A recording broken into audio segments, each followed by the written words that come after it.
Good morning. My name is Annette Flynn, and this is the first time I've posted on this page. And I have been a dreamer since I was a little girl. And even when I didn't really understand that the Lord was speaking to me in dreams and visions, I was having them.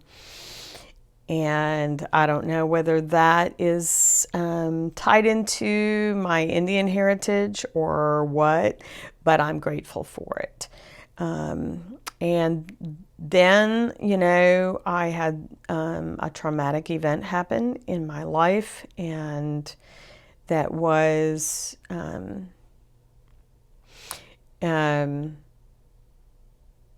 basically made me question my value, who God was, and I began listening more to other voices in my life rather than the voice of God. And when I was 37 years old, that came, basically, I had an encounter with God that radically changed my life and sent me on a different direction of healing and intimacy with Him. And as a result of that, those have increased. And I had a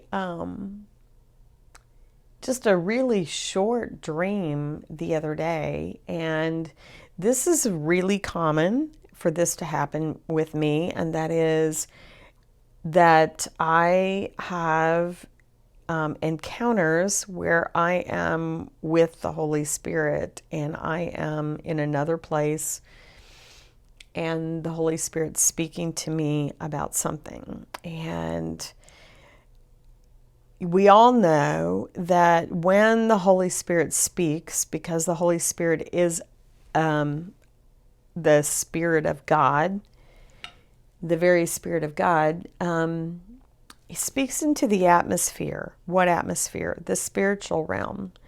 And it's for those who have ears to hear. It's for all those who have ears to hear.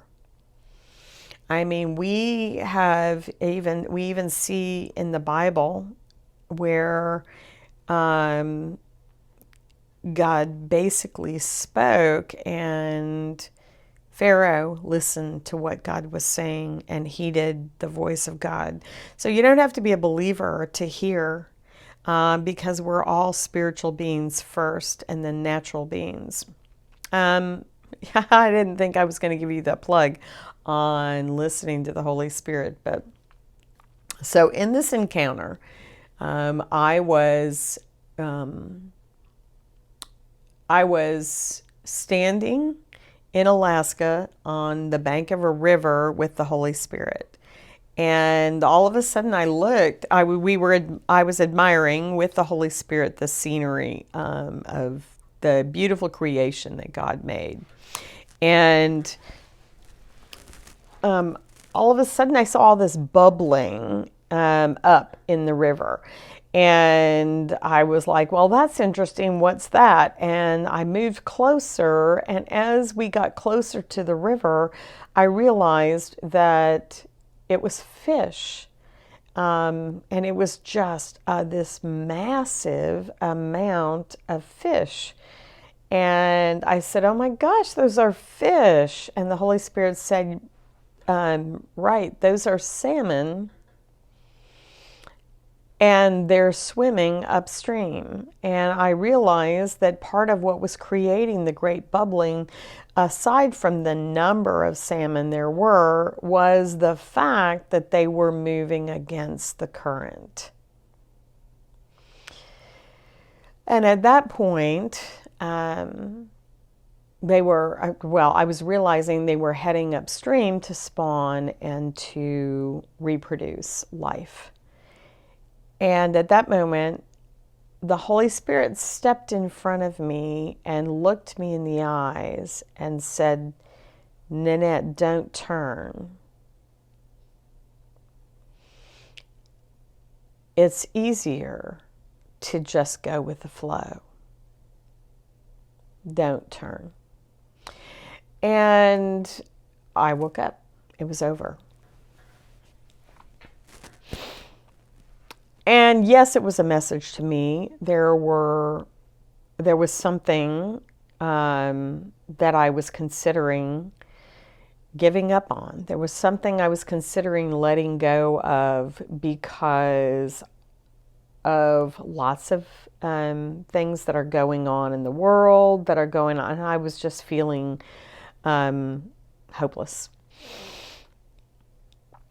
And yet I've fought for this thing for the last 20 years, almost 20 years, not quite 20 years. And, so when I was sharing that with a good friend of mine, Barb Watts, she said, Nanette, I think this is a message that a lot of people need to hear right now, because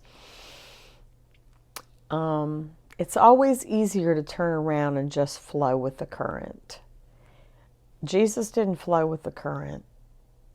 The whole time Jesus was in ministry, and we don't know exactly, but even when he was at the temple at the age of 12, he wasn't flowing with the current. He was literally moving against the current